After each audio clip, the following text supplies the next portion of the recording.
하나님의 말씀 봉독하도록 하겠습니다. 몸이 불편하시지 않다면 우리 다 함께 일어나셔서 고린도전서 13장 1절부터 7절까지의 말씀 우리 다 함께 합독하도록 하겠습니다.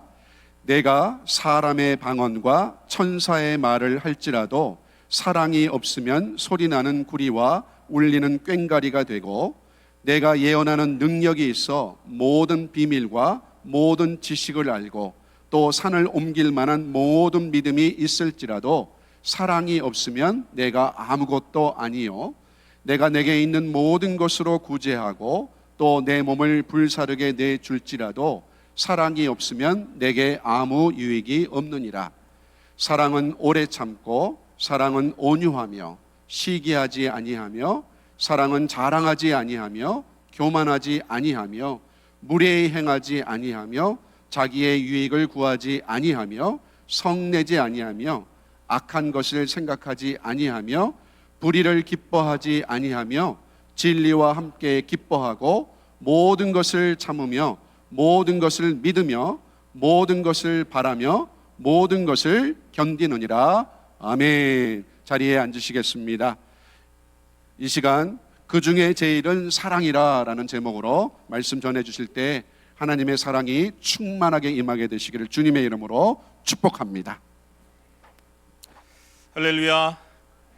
오신 여러분 주님의 이름으로 정말 축복하고 환영합니다. 하나님께서 여러분 정말 사랑하십니다. 믿으십니까? 저도 여러분 정말 사랑합니다. 진짜입니다. 우리 옆 사람과 함께 인사하겠습니다. 하나님이, 집사님 또 권사님, 당신 정말 사랑하십니다. 함께 인사할까요? 하나님이 당신을 정말 사랑하십니다. 이렇게도 한번 고백해 보겠습니다. 하나님이 저도 정말 사랑하십니다. 옆 사람과 인사할까요? 네, 그러니까 잘 해야 되겠죠. 네. 오늘 예배 오신 여러분 정말 환영하고 축복합니다. 오늘은 그 중에 제일은 사랑이라라는 제목으로 첫 번째 하나님 말씀 증거하도록 하겠습니다.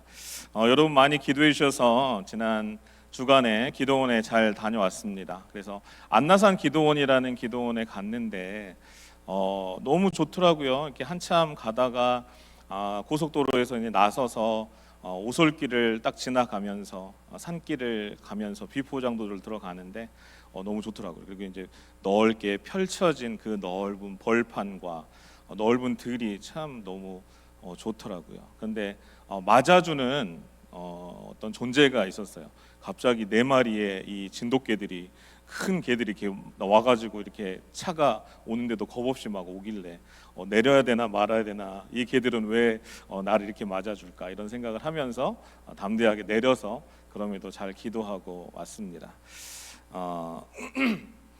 작년부터 이제 기도를 하고 또 청빙위원회가 이제 구성되고 이렇게 많은 시간 동안 기도를 하면서 하나님께서 저의 인생에서 이렇게 구비구비마다 말씀으로 인도를 해주셨거든요. 저희 가정에.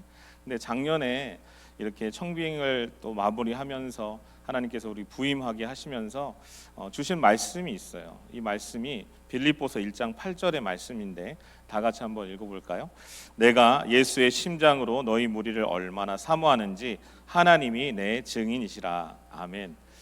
그래서 어떤 집사님이 이제 제가 이제 부임한다고 하니까 어떤 말씀 가장 좋으십니까? 그러니까 저는 이 말씀을 받았거든요. 이제 오기 전에. 그래서 이 말씀이 좋습니다 했더니 이거를 이렇게 그걸로 액자같이 만들어 주셨어요.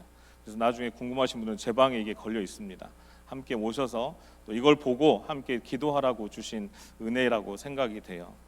그렇게 왔어요. 이제 그렇게 왔는데 이번에 이제 위임식을 앞두고 기도를 하게 되는데 하나님 어떤 마음을 품고 또 어떤 식으로 이렇게 목회를 하고 하나님 앞에, 성도 앞에, 교회 앞에 살아가야 될까요? 이렇게 기도를 하는데 하나님이 또 동일한 마음을 주셨어요. 예수님의 심장으로, 주님의 마음으로, 사랑으로 잘 섬기는 것, 이 마음을 하나님께서 주셨습니다.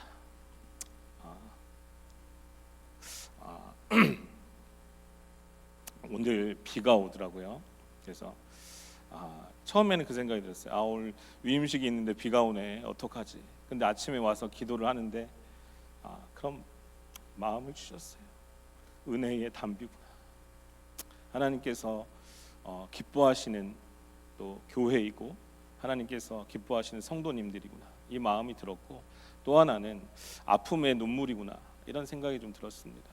성도님들을 사랑하시고 또 여전히 문제와 절망과 또 어려움 가운데 있는 그 분들을 향한 하나님의 또 안쓰러운 눈물이 아닐까, 이런 생각이 들었습니다. 그래서 오늘 이 비가 오늘 말씀을 준비하면서 또 하나님께서 확증해 주시는 그런 은혜가 아닌가라는 생각이 들었어요. 그래서 오늘은 기도하는 가운데 준비했던 하나님께서 또 말씀으로 주셨던 이 말씀이 바로 고린도전서 13장의 말씀입니다. 세상은 뭐니 해도 머니가 최고라고 얘기합니다. 그런데 우리 크리스천들은, 하나님을 믿는 우리들은 그 어떤 것보다 가장 사랑이 우선이라고 말씀합니다. 하나님이 세상을 이처럼 사랑하사 독생자를 주셨으니 이는 저를 믿는 자마다 멸망하지 않고 영생을 얻게 하려 하심이라. 아멘.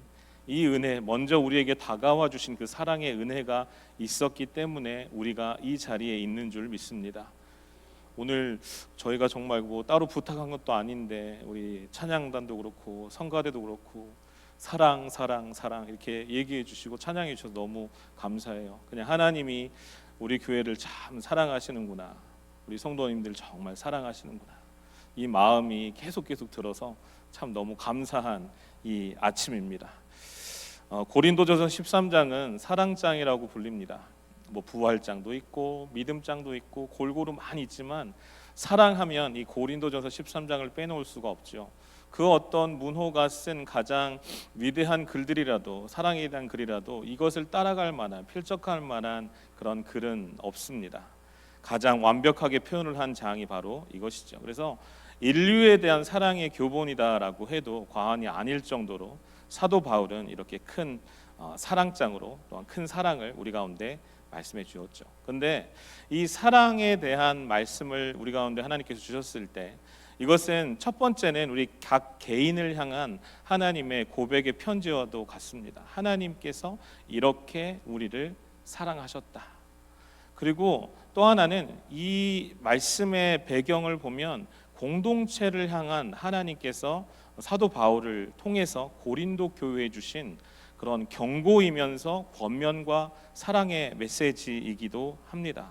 그래서 우리가 이 말씀의 배경을 보면요, 고린도 교회를 향한 글이다. 어떻게 이렇게 나왔는가 한번 볼까요? 고린도전서 우리 12장 31절 말씀 다 같이 한번 읽어보겠습니다. 너희는 더욱 큰 은사를 사모하라. 내가 또한 가장 좋은 길을 너희에게 보이리라. 아멘. 고린도 교회는 은사가 참 많은 그런 교회였습니다. 방언의 은사, 예언의 은사, 뭐 등등 치유의 은사 등등 많은 은사들이 있는 교회였는데 특별히 방언에 있어서 좀 많은 어려움이 있었어요. 그래서 내 은사가 더 낫냐, 너 은사가 더 낫냐, 내가 너보다 낫다, 이렇게 얘기하는 이런 순간이었습니다. 이 과정에서 사도 바울을 통해서 하나님께서 가장 중요한 은혜이면서 은사이면서 본질에 대해서 말씀하고 계시는데요. 그것이 바로 오늘 고린도전서 13장입니다. 우리가 13장을 적용할 때 참 잘해야 돼요. 정말 은혜롭게 잘해야 되는데 잘못하면 어떤 일이 생기는가? 여러분, 한 가정을 만약에 책임져야 될 가장이 알코올 중독이 있다고 생각해 봅시다. 그러면 항상 술을 먹고 와서 자식들을 막 때리는 이 가장이 있습니다. 그러면 아내로서 사랑은 오래 참는다고 했으니까 나는 계속 참아야지. 이게 옳은 해석일까요? 옳은 적용일까요? 네, 그렇지 않습니다. 그렇지 않습니다. 이것은 직무유기입니다. 지켜야 될 것은 알코올 중독자인 남편 앞에서 오래 참는 것이 아니라 가정이라는 공동체를 지켜야 되는 것입니다. 그래서 매맞는 내 자식을 지켜야 하고요, 알코올 중독자인 내 남편을 치료받게 해야 하는 것이죠. 중독, 어떤 중독이든 여러분, 중독자를 향한 가장 큰 사랑은요, 오래 참는 것이 아니라 치유시켜 주는 것입니다. 치료받게 해야 됩니다. 그래야 우리의 가정 공동체를 지킬 수 있는 것이죠. 교회 공동체도 마찬가지입니다. 만약에 이단이 우리 교회에 들어왔다, 그러면 뭐 신천지라든가 여호와의 증인이라든가 이런 이단이 들어왔다. 우리는 용납하면 안 됩니다. 용납하는 거, 오래 참아주는 게 아니라 잘 단절하고 잘 끊어야 된다라는 것이죠. 여러분, 용기가 있으신 분들 혹시 집에서 이렇게 노크하시면서, 제가 밑에 있을 때는 노크하는 분들 참 많았거든요. 여호와의 증인이 와서 저희 집을 노크를 합니다. 그러면 이제 저도 연약했기 때문에 정중하게 거절하고, 저는 어떤 교회 목사입니다 이렇게 얘기하고 이제 잘 내보냈어요. 근데 어떤 분들은 내가 제자 훈련도 받고 이렇게 좀 훈련 받았으니까 기꺼이 내가 한번 상대해 보리라 하고 집에 모셔드리는 분들이 있는데, 정말 위험한 것입니다. 왜냐하면 그분들은 말씀을 딱 몇 구절만 가지고 정말 날카롭게 단련해서 오기 때문에 우리가 웬만큼 해서는 방어하기 힘들기 때문에, 그럼 그때 어떻게 해야 될까요? 정중하게 거절하고 우리 교회 주보 주시면 돼요. 우리 교회 한번 오시라고, 예배 나오시라고, 그리고 우리 목사님들한테 연락해 주시면 됩니다. 기도해 주시고요. 마찬가지로 여러분, 이 공동체를 향한 고린도전서 13장에 대해서 오늘 말씀을 한번 나눌 텐데요. 두 가지의 큰 특징에 대해서 오늘은 나눌 겁니다. 첫 번째는 사랑의 필수성에 대해서 나눌 겁니다. 1절에서 3절을 통해서 왜 사랑이라는 게 필요한가, 왜 사랑이라는 게 이 공동체에 필요한가를 한번 살펴보도록 할게요. 우리 1절 말씀 다 같이 한번 읽어보겠습니다. 내가 사람의 방언과 천사의 말을 할지라도 사랑이 없으면 소리나는 구리와 울리는 꽹과리가 되고. 아멘. 여기서 사람의 방언은 외국어를 얘기하는 것입니다. 마가의 다락방에 성령께서 임하셨을 때 16개 나라에서 온 많은 사람들이 자기 나라의 말로, 언어로 이해를 하게 돼요, 이 기도 소리를. 그래서 사람의 방언하면 외국어입니다. 그런데 그 갈릴리 어부였더니 정말 사람들이 그 방언을 하게 돼요. 성령이 임하게 되니까. 이것은 성령의 능력으로, 엄청난 능력으로 외국어를 할 수 있는 이 은혜와 능력을 얘기하는 것이지요. 그리고 여기서 이제 말하는 구리와 울리는 꽹과리가 나오는데, 이것은 다 근관 악기입니다. 그리고 옛날에 우상 숭배를 하던 신전에서 막 울리면서 꽹과리를 치면서 소리를 크게 내면서 하는 그런 제사들이 있었는데요. 이거를 통해서 그들이 막 옆 사람을 사랑하면서 한 것이 아니라 내 만족과 자아 도취와 그냥 내가 열정을 가지고 했었던 그거에서 그쳤다라는 것이죠. 옆에 있는 사람의 이름이 무엇인지 누구인지도 몰랐다라는 것입니다. 사도 바울은 이런 사람의 그런 외국어를 하는 능력이나 아니면 천사의 말, 우리가 알고 있는 이 방언을 한다고 할지라도, 그런 능력이 있는다고 할지라도 사랑이 없다면 이방 신전에서 마치 북과 꽹과리를 두드린 것 같이 똑같이 아무 소용없다라고 얘기하고 있습니다. 왜 이 방언부터 먼저 나왔냐? 고린도 교회의 첫 번째 문제가 이 방언의 문제였습니다. 내가 이 방언 하니까 더 잘하는 거다, 내가 저 방언 하니까 나는 너보다 더 우월하다, 이 문제가 있었기 때문입니다. 오늘날 우리에게도 이것이 적용됩니다. 여러분, 아무리 여러분 가족 예배를 드리더라도, 여러분 집에서 찬양이 울려 퍼지더라도 가족끼리의 사랑이 없다라면 그 소리는 울리는 꽹과리가 됩니다. 우리가 이 예배당에서 하나님 앞에 아무리 기도하고 아무리 찬양을 드리더라도 우리가 예수님 안에서 서로 사랑할 수 없고 사랑하지 않는다면 마치 꽹과리가 울리는 소리, 그 소리밖에 되지 않는다라는 것입니다. 여러분, 우리가 분별해야 됩니다. 내가 옆에 있는 지체를 정말 사랑하는 마음으로 함께 기도하고 함께 찬양하고 또 함께 이 자리에 있는 것인가. 우리 옆 사람과 인사할까요? 진심을 담아서 사랑합니다, 축복합니다. 그런 공동체가 되시기를 바랍니다. 아멘. 2절 말씀도 우리 다 같이 한번 읽어볼까요? 내가 예언하는 능력이 있어 모든 비밀과 모든 지식을 알고 또 산을 옮길 만한 모든 믿음이 있을지라도. 아멘. 이 모든 능력이 있다, 모든 지식을 다 알고 웬만하면 모르는 게 아무것도 없는 이런 지식이 있고 또 산을 옮길 만한 모든 능력이 있을지라도. 여러분, 만약에 버지니아 비치에 가서 손을 내밀면 이렇게 바다가 갈라지는 거 경험해 보셨나요? 그런 분들은 끝나고 저랑 좀 상담하는 걸로 하고요. 그리고 버지니아 블루리지 마운틴 있다고 들었습니다. 블루리지 마운틴 가서 이렇게 옮겨라 이렇게 하니까 막 산이 옮겨지시는 분들이 있다면 저 좀 소개해 주십시오. 기도하겠습니다.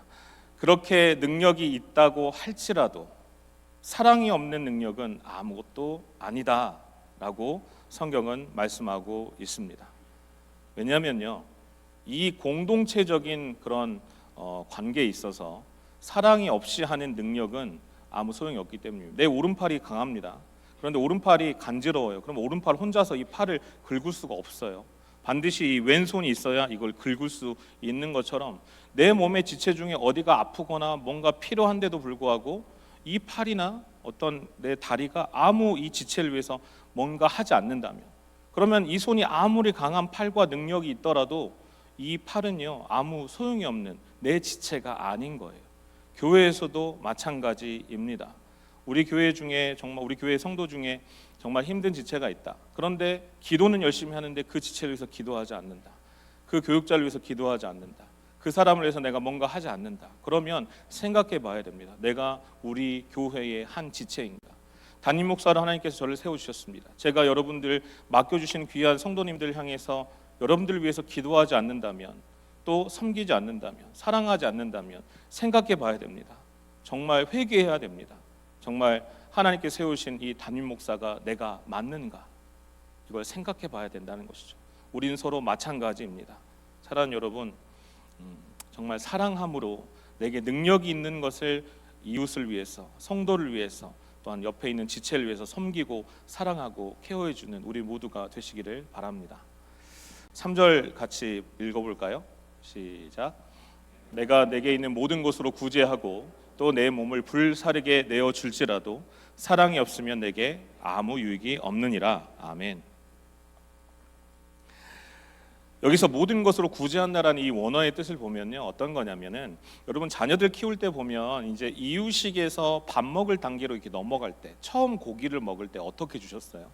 한 덩어리 이렇게 주면서 알아서 잘 씹어 먹어 이렇게 주셨나요? 침묵의 의미는 뭘까요? 그렇지 않습니다. 잘게 잘게 썰어서 아이가 잘 먹을 수 있을 정도로 잘게 잘게 해서 아이에게 한 입을 정성스럽게 넣어주는 것, 이것이 여기서 말하는 구제하다라는 의미가 되는 것입니다. 그래서 정성스럽게 입속에 넣어주는 것, 사랑으로 넣어주는 것. 여러분 구제도요, 사랑 없이 할 수 있을까요, 없을까요? 사랑 없이 할 수 여기는 없어요. 저희 교회 성도들 중에는 구제를 사랑 없이 할 수 있는 분들은 없어요. 그런데 세상에서 보면 예수님 믿지 않는데도 불구하고 여전히 사랑이 없는데도 불구하고 봉사와 이렇게 그렇게 섬길 때가 있어요. 왜냐하면 자기 공명을 위해서, 사진 찍히기 위해서, 신문에 나기 위해서. 여기 오늘 귀한 목사님 오셨다고 들었습니다. 이렇게 노숙자들 섬기는 워싱턴 DC에서 이게 되게 귀한 목사님, 계속 말씀으로만 들었던 귀한 목사님이 오늘 오셨는데요. 목사님 한번 일어나 주시겠어요? 네. 우리 노숙자 사역으로 정말 한 20년간 수고하시는 목사님인데 우리 박수로 격려하겠습니다. 오늘 어떻게 하시고 이 귀한 사랑장에 대해서 설교를 하는데, 이 구제에 대해서 정말 중요한 내용인데 이렇게 귀한 목사님이 오셔서 참 감사하고 뿌듯합니다. 저도 이제 나중에 한번 가서 꼭 경험해 보고 싶습니다. 이것이 구제입니다. 사랑하는 마음으로 정성껏 최선을 다해서 그 사람에게 줄 수 있는 것, 이것이 구제의 진정한 것이죠. 우리 교회가 구제한다 그러면 이 마음으로, 사랑하는 마음으로 구제를 해야 되는 것이죠. 이렇게 1절, 2절, 3절을 통해서 사랑의 필수성을 사도 바울이 우리 가운데 알려주고 있습니다. 두 번째 4절에서 7절을 통해서 사랑의 특성에 대해서 우리가 알아볼 텐데요. 이 사랑의 특성을 두 가지로 크게 나눌 수 있어요. 하나는 소극적인 사랑, 두 번째는 적극적인 사랑. 소극적 사랑의 정의에 대해서 보면요, 여기 뭐뭐 하지 말고, 뭐뭐 하지 말고, 뭐뭐 하지 않고 뭐 이렇게 나오잖아요. 이걸 한번 살펴보도록 하겠습니다. 첫 번째는요, 시기하는 거예요. 시기하는 것. 여러분 관계가 어그러지는, 관계가 깨어지는 가장 첫 번째 동기가 바로 시기하는 것입니다. 경쟁 의식 때문에 일어나는 것이죠. 우월 의식에 사로잡히거나 열등 의식에 사로잡히게 돼요. 시기를 하게 되면 그때 다릅니다. 내가 이 사람보다 더 뛰어나는가, 아니면 이 사람보다 더 열등한가. 그런데 사람마다 또한 때때마다 이것이 달라진다라는 거죠. 사랑의 대상이 아니라 이제 경쟁의 대상으로 바뀐다라는 것이죠. 고린도 교회는 여기서부터 문제가 생겼습니다. 분명히 성령께서 우리 가운데 은사라고 주셨는데 이 은사가 내가 더 뛰어나다, 내가 더 뛰어나다 이렇게 바뀌어버린 것이죠. 그래서 이 은사를 갖고 있는 내가 더 우월하다, 내가 더 열악하다 이렇게 생각을 해버린 것입니다. 비극적인 현상이죠. 교회 안에 시기하는 것 우리는 정말 주의해야 됩니다. 이것이 사랑을 가려버리는 가장 첫 번째 위기이기 때문입니다. 두 번째는 자랑하는 것입니다. 시기 다음에 뭐냐면 자랑으로 넘어갑니다. 이 자랑한다는 말은 이게 원어적으로 보면 과장한다라는 뜻이 포함이 되어 있어요. 자랑은요, 남으로부터 칭찬받기를 간절히 원하고 열망하는 거예요. 그래서 항상 과장되어 있습니다. 내가 한 것은 이만큼인데, 내가 한 것은 이만큼밖에 10밖에 안 되는데 사람들한테 얘기하는 100, 1000을 얘기하는 거예요. 내가 이만큼 했습니다. 내가 했습니다. 그런데 겸손과 반대되는 말이 이 자랑이거든요. 이 자랑의 단계에 들어서면 결코 사람을 사랑할 수가 없습니다. 그리고 세 번째는 교만하기입니다. 교만하는 것. 자랑을 하게 되면요, 계속 자랑을 하잖아요. 그러면 교만한 단계로 넘어가요. 교만하다라는 것은 원어적으로 보면 풀무질을 한다라는 것. 막 부풀리고 풀무질을 이렇게 하는 것입니다. 그래서 여러분, 내가 한 일이나 업적이나 이걸 자꾸 부풀리다 보면요, 내가 어느 순간 교만한 자리에 앉아요. 나 외에는 안 된다. 교만은 실제 자기 자리보다, 자기 위치보다 높은 자리에 자신을 올려버리는 것이 됩니다. 설교자도 정말 위험합니다. 왜냐하면 제가 설교했더니 모든 성도들이 다 이렇게 은혜 받더라. 아니거든요. 여기에 정말 많은 분들이 있지만 하나님이 은혜 주시는 분만 은혜를 받게 되거든요. 설교자의 문제가 아니라 하나님의 은혜, 하나님의 성령께서 이 시간 이 자리에서 역사해 주셔야 그 말씀이 은혜가 되어 내 것으로 받아지는 것이죠. 그렇기 때문에 이 교만한 것을 목회자나 성도나 우리 교회에서 정말 물리쳐야 될 사랑의 가장 적이됨을 기억하시길 바랍니다. 네 번째는 무례한 거예요. 무례한 거. 교만한 사람은 여러분 무례해져요. 무례하다라는 말의 원어의 뜻은 보면은 다른 사람에게 돌아가야 될 존경과 예의를 무시해 버리는 거예요. 예를 들어서 이분이 정말 수고를 했거든요. 너무너무 수고를 했는데 그 사람의 수고에 대해서 내가 인정할 수 없어요. 왜냐하면 내가 높은 자리에 앉아 있기 때문에. 저 사람이 그 일을 한 거는 저 사람이 잘한 게 아니라 내가 그 사람 옆에 있어줬기 때문에 그 사람이 잘하게 된 거예요. 이렇게 착각을 하는 것이죠. 저 사람이 저렇게 잘 나가는 것은 내가 대학교 때 이렇게 지도해줬고 코치해줬고 이렇게 도와줬으니까 저 사람이 저렇게 되었다라는 것입니다. 이렇게 생각하는 것이 바로 이 단계인 것이죠. 그러니까 응당 그 사람에게 돌아가야 될 존중과 이 명예까지도 인정할 수 없는 것, 이것이 바로 무례한 것입니다. 다섯 번째는요, 자기의 유익을 구합니다. 우리말로 자기의 유익을 구한다. 이것은 원어의 뜻을 보면은 내 것이다라는 거예요. 내 것, 다 내 것, 모든 것이 다 내 것이다. 내 것만을 구합니다. 그런데 여기 말한 이 헬라어로 세테오라는 단어인데요, 열심을 다해서 구한다라는 뜻이에요. 그러니까 내 것을 열심을 다해 구하는 거예요. 집요하게 구하는 거예요. 내 기분만 구하는 거예요. 남들은 뭐 장례가 일어나고 정말 슬픈 일을, 어려운 일을 당했는데 그 사람의 슬픔하고 상관없이 나는 그냥 웃고, 왜 안 웃어? 왜 기뻐하지 않아? 이렇게 얘기하는 이런 단계인 것이죠. 다른 사람하고 함께 울어야 될 자리에서 나는 기쁨을 강요하는 것, 다른 사람이 함께 기뻐해야 될 자리에 내가 슬프니까 내 슬픔을 강요하는 것, 이것이 바로 이기적이고 독선적인 바로 무례한, 또 자기의 유익을 구하는 것이 되는 것입니다. 그 다음에 여섯 번째는요, 성내다라는 거예요. 그럼 이거는 그냥 화를 의미하지 않습니다. 요즘에 분노 조절 장애라고 많이 유행합니다. 우리 교회 성도님 중에는 이런 분들 안 계시리라고 믿습니다. 그죠? 자기 뜻대로 안 되면 발작을 하는 거예요. 왜 내 뜻대로 이걸 안 해줘? 그래서 헬라어의 말뜻을 여러분 이렇게 자세히 들어가 보면 이 말뜻에는 날카롭게 한다라는 의미가 있어요. 여러분, 화를 내는데 단순히 내는 게 아니라 자기를 날카롭게 해서 날카로운 흉기로 사용하는 거예요. 이러면 어떻게 될까요? 다른 사람이 다칠까요? 안 다칠까요? 다칩니다. 다른 사람의 자존심을 뭉개버리고 존재 자체를 부정해버리고 이렇게 되는 거예요. 그런데 여러분, 이 화를 내는 것이 나쁜 것인가? 보세요. 에베소서 4장 26절 27절 말씀 제가 읽어드리겠습니다. 분을 내어도 죄를 짓지 말며 해가 지도록 분을 품지 말고 마귀에게 틈을 주지 말라. 아멘. 우리 가운데 거룩한 분노가 있을 수 있습니다. 정당한 분노가 있을 수 있습니다. 그런데 그 분노가 죄로 연결되지 않게 하라는 말씀인 것이지요. 내가 성을 내고 내가 중심이 되잖아요. 이 화는 내 것이 돼요. 무기가 되고 더 부풀려지고 더 날카로워져서 다른 사람을 향해서 찌르게 된다라는 거예요. 어제 만약에 정말 화날 일, 누군가에게 화날 일이 있었어요. 그리고 밤새 잠을 자지 못해요. 하얀 밤을 지새게 됩니다. 고민하고 어떻게 막 속상해서 어떻게 할까. 그런데 이 다음 날 와서 그 사람에게 여전히 그 화난 표정이 있다면 내가 식사 시간에도 나는 하나님을 마주하고 대면하지 않은 거예요. 기도하지 않은 거예요. 이미 내가 찔러버린 거예요.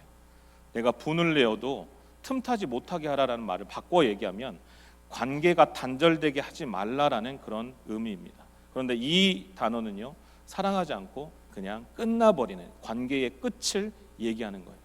여러분, 화를 냈을 때 이 관계가 유지되는 관계가 생각보다 많지 않습니다. 교회 안에서 뭘 조심해야 된다고요? 분노를 조심해야 합니다. 7번째는 악한 것을 생각하는 것. 여기서 악한 것을 생각한다는 말은 계산하다라는 말입니다. 계산에 밝은 사람.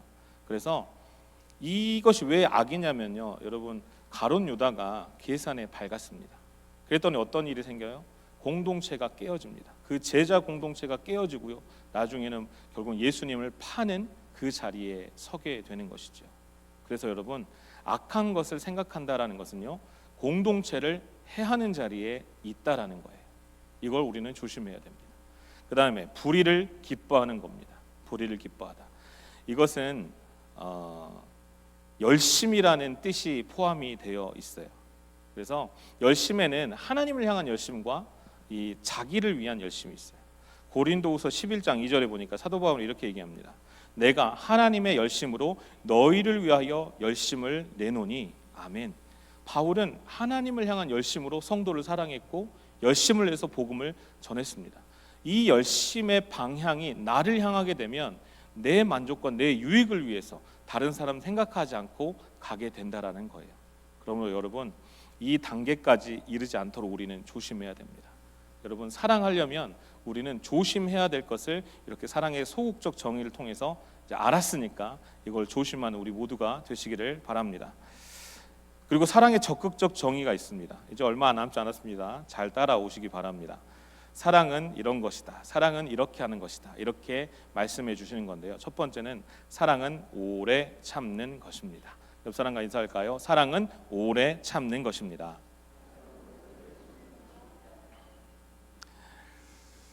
여기에 보면요, 소극적으로 여러분 인내하는 것은요, 그냥 체념하는 거예요. 아유, 내가 참아야지, 이렇게 체념하는 거예요. 그런데 이렇게 생각하다가 적극적인 인내로 가면 어떤 거냐면, 내가 이 사람을 바꿀 수 있고 이 사람을 체인지해버릴 수도 있고 보복할 수 있고 복수할 수 있어요. 그런데도 불구하고 자발적으로 포기하는 것이 바로 적극적인 인내입니다. 여러분, 사랑하는 것은 참는 것으로 시작합니다. 여기 가끔 그런 때가 있어요. 우리 사람들끼리 얘기하다 보면요, 두 사람이 싸운 거나 아니면 자신들이 싸운 이야기를 제3자한테 가서 이제 전할 때 이런 때가 있습니다. 내가 얼마나 참는지 알아? 내가 진짜 참다 얘기하는 거야. 이렇게 얘기하는 분들이 있어요. 사실 그분은 못 참는 거예요. 사실 참을성이 없는 거예요. 그러니까 1분 참고 아주 조금만 시간에 참고 매일 자기가 참는다고 생각했어요. 그런데 진짜 참는 사람은 오래 참습니다. 그때 얘기하지 않습니다. 1분, 2분 참고 하는 게 아니라 한두 번, 하루 이틀 참는 게 아니라 몇 달 혹은 몇 년 참습니다. 그리고 나중에 이것이 다 지나가고 얘기합니다. 여러분, 우리가 정말 조심해야 돼요. 그 대화 속에서 내가 참다가 얘기하는 거야, 이 말 하지 마시기 바랍니다. 그게 몇 번씩이나 내 입에서 나온다 그러면 결국은 그런 고백이에요. 내가 못 참았다, 이런 고백이 된다라는 거예요. 우리 옆 사람과 다시 한번 인사할까요? 오래 참읍시다. 두 번째는 온유한 것입니다. 온유한 것. 여러분, 예수님이 말씀하신 팔복에서 온유한 자는 복이 있나니, 이 말씀 기억하시죠? 이 온유라는 단어는 어떤 단어였냐면요, 그러니까 야생 짐승에게 길들이는 것, 이 야생 짐승의 성품을 길들여서 온순하고 온화하게 만든다라는 이 점진적인 내용이 이 온유란 단어에 들어 있는데, 오늘 말씀하신 온유라는 이 단어는 다른 단어를 씁니다. 친절하다라는 단어를 씁니다. 친절하다. 사랑은 친절한 것입니다. 내가 참겠습니다. 그리고 또 참았습니다. 속으로는 너무나 화가 나지만 그 다음 날 가서 그 사람을 만나 내가 어제처럼 인사해 줄 수 있는 거예요. 참는 사람만 여러분 친절을 베풀 수가 있습니다. 내가 어제 정말 속상한 저 사람, 나랑 싸웠던 저 사람이 가다가 만약 계단에서 넘어졌다고 생각해 봐요. 그러면 사랑하지 않으면요, 이 친절이 없으면요, 굳이 가서 얘기하지 않습니다. 아이고 고소하다 이러면서 그냥 넘어갈 수 있어요. 그런데 친절하면요, 괜찮냐고 다가가서 병원에 데려다 줄 수 있는 이런 사람을 친절한 사람, 사랑이 있는 사람이라고 얘기할 수 있다라는 거예요. 근데 여러분, 이 친절은요, 내가 분을 쏟아내면 바로 없어진다라는 것을 기억해야 돼요. 그러니까 여러분, 친절하시기 바랍니다. 그다음에는요, 진리와 함께 기뻐하는 것입니다. 한국말로는 진리와 함께 기뻐하다 이렇게 여러 단어로 되어 있는 것 같은데, 헬라어로 보면 이것이 한 단어로 되어 있어요. 우리가 교회 와서 섬길 때 무엇 때문에 여러분 기뻐하십니까? 내가 음식을 잘 만들어서 맛이 있어서 기뻐하십니까? 아니면 내가 어떤 봉사를 했는데 사람들한테 인정받아서 기뻐하십니까?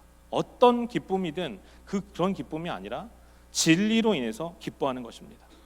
여전히 나의 삶이 힘들고 어렵고 여전히 도전의 직면에 있지만, 내가 오늘 이 말씀 듣고, 그렇지, 사랑하라고 하셨으니까, 하나님이 나를 사랑해 주셨으니까 내가 이 사람이라도, 정말 이 가족이라도, 우리 셀 식구, 또 누군가라도 내가 더욱 사랑해야지 하는 그 진리로 말미암아 기뻐하는 것입니다. 불의는요, 자기의 유익을 꾀하는 것이라고 했잖아요. 그러니까 진리와 함께 기뻐하는 것은 사랑과 함께 기뻐할 수 있는 공동체에서 가장 또한 중요한 말씀인 거예요. 여러분, 우리 교회에 오셔서 말씀으로 말미암아, 하나님이 진리이신 예수님으로 말미암아 여러분 기뻐할 수 있는 우리 모두가 되시기를 바랍니다. 그리고 이제 모든 것을 참는다라는 게 나옵니다. 모든 것을 참는다.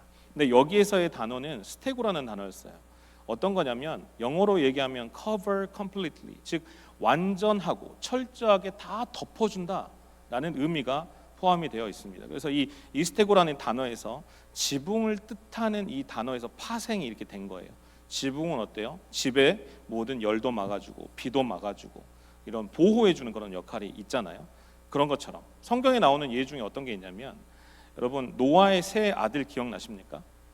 노아의 세 아들이 아버지가 이제 술을 먹고 하체를 이제 다 벗고 자고 있는 그 상황에서 두 아들과 한 아들이 차이가 납니다. 두 아들은 어떻게 했어요? 보지 않고 뒤로 가서 덮어줘요. 다 덮어줘요. 근데 한 아들은 어떻게 해요? 보고 우리 아버지가 이렇게 했다라고 막 밖에 나가서 얘기합니다. 여러분, 이것이 아버지를 향한 사랑이 있고 없고의 결정적 차이예요. 다 수치와 허물을 덮어주는 거. 우리는 살다 보면 부족한 사람 많이 만납니다. 여러분 기도해 주셔야 될 게, 저 많이 부족합니다. 정말 많이 부족합니다. 많은 나중에 연약한 점도 보일 거고요, 단점도 보일 거예요. 그때 기도해 주세요. 그리고 이 은혜가 꼭 있었으면 좋겠습니다. 많이 덮어주셨으면 좋겠습니다. 그리고 그런 가운데 더 성장해서 여러분들로 더 사랑하고 더 섬기고 더 은혜롭게 또 목회하도록 나아가도록 하겠습니다. 또 하나는 모든 것을 믿는다라는 거예요. 여러분, 사랑에는 믿음이 정말 우선합니다. 이성만으로는 절대 사랑할 수 없습니다. 하나님의 개입이 있을 때, 하나님이 이 사람도 보내주셨구나, 하나님이 이 사람도 나에게 붙여주셨구나, 이 믿음이 있을 때, 하나님이 하셨구나라는 이 믿음이 있을 때 사랑은 가능하다라는 것입니다. 그리고 모든 것을 바란다라는 것이죠. 소망을 얘기하고 있습니다. 여러분, 자녀들 여러분 100% 마음에 드십니까? 여러분의 손주들 100% 마음에 드십니까? 아멘으로 들으신 건 제가 들었나요? 아니면 아니오라고 들었나요? 아멘으로 들었기를 바라고요. 그런데 제 자식들 봐도 여전히 부족해 보입니다. 아이고, 이렇게 해서 커서 어떻게 하려고 그러나, 방 정리도 안 하고 이렇게 음식 다 먹고 치우지도 않고 어떻게 하려고 하나, 이 마음이 있지만 그래도 저희가 소망을 버리지 않는 것은 하나님이 이 아이들에게 함께하여 주시길 믿기 때문에, 반드시 지금은 저 멀리 있지만 다시 한번 믿음의 자리, 은혜의 자리, 예배의 자리를 회복할 것을 믿기 때문에, 그렇게 운행하실 분이 하나님이식을 믿기 때문에 우리는 소망을 가질 수 있다라는 사실입니다. 누군가를 사랑한다는 것은요, 과거와 현재만 사랑하는 것이 아니라 미래도 사랑하는 것이 포함이 돼요. 그래서 모든 것을 사랑은 바라는 거가 되는 거예요. 그것이 또한 사랑인 것입니다. 그 다음에 모든 것을 견딘다라는 것이죠. 이것은 모든 것을 다, 모든 부분을 다 수용한다라는 거예요. 혹시 손흥민 선수 아십니까? 모르시는 분들도 계실 수 있어요. 근데 아무튼 손흥민 선수는 축구 선수잖아요. 축구를 지금 뭐 한국의 역사상 정말 잘하는 사람으로 알려져 있습니다. 그런데 손흥민 선수를 좋아한다고 해서 손흥민 선수의 발만 좋아하시나요? 저 발, 축구 잘하는 저 발, 저 발만 좋아하는 게 아니라 손흥민 선수를 좋아하는 거잖아요. 그죠? 그런 것처럼 우리 교회도 마찬가지입니다. 사람을 보고 사랑한다고 했을 때, 우리 자녀도 마찬가지고 셀 식구들도 마찬가지고, 저 사람을 사랑한다고 했을 때 잘난 부분만 사랑하는 게 아니라 부족한 부분도 사랑하는 거예요. 연약할 수 있어요. 나보다 훨씬 더 부족할 수 있어요. 그래도 사랑하는 거예요. 그것이 견딘다라는 의미인 것입니다. 그리고 오래 참는다라는 원어의 뜻을 보면 여기에 희생한다라는 의미가 있습니다. 어떤 거냐? 나를 하나님께 희생 제물로 드린다라는 것이 포함이 되어 있어요. 더 쉬운 말로 설명해 드리면 하나님의 절대 주권에 대해서 내가 받아들이는 것입니다. 왜 저 사람이 내 옆에 있을까? 그게 아니라 저 사람이 내 옆에 하나님이 두셨기 때문에 있구나. 내가 왜 참아야 되는가가 아니라 하나님의 명령이기 때문에 내가 참아야지. 왜 내가 저 사람과 더불어 이 길을 걸어가야 될까? 이 길을 동행해야 될까? 하나님이 함께 하라고 해주셨기 때문에, 하나님의 뜻이기 때문에, 결국에는 이 사람을 통해, 이 공동체를 통해, 또한 우리 교회를 통해 하나님 나에게 유익을 주실 것을 알기 때문에, 믿기 때문에 내가 하나님 앞에 희생 제물로 드릴 때, 이때 참을 수 있다라는 것입니다. 하나님과의 관계에서만 가능한 것입니다. 여러분 잘 오셨습니다. 지금까지 몇 개 했죠? 저희가 15개를 했습니다. 너무나 잘 하셨습니다. 그런데 여러분 외우기 힘드시잖아요. 그래서 제가 2가지만 강조해 드릴게요. 첫 번째는 시기하지 않는 거예요. 사랑은 시기하지 않는 것. 두 번째는 사랑은 일단 참는 것입니다. 우리 따라할까요? 사랑은 시기하지 않는 것입니다. 사랑은 참는 것입니다. 아멘. 이렇게 여러분 우리 공동체 가운데 이 은혜가 있게 되길 바라요.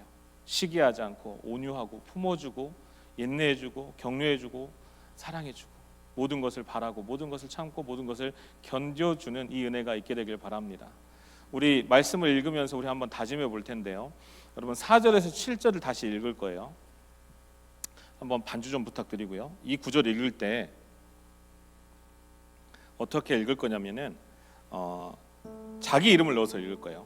사랑은 오래 참고 사랑은 온유하며, 여기에서 자기 이름을 넣어서 저 빨간색으로 돼 있는 곳에 오건묵은 오래 참고 오건묵은 온유하며 시기하지 아니하며 오건묵은 자랑하지 않아. 오건묵으로 하시면 안 되고 여러분 이름으로 해주시기를 바랍니다. 이렇게 읽으시고 5절에 보면 오건묵은 불의를 행치 아니하며, 이렇게 이제 앞에다가 자기 이름을 넣어서 이렇게 한번 읽어보겠습니다. 자, 한번 읽어볼까요? 시작.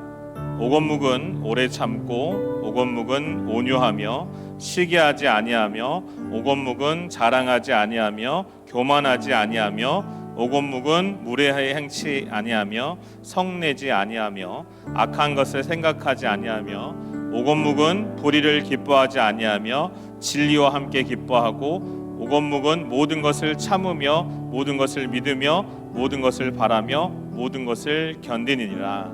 아멘.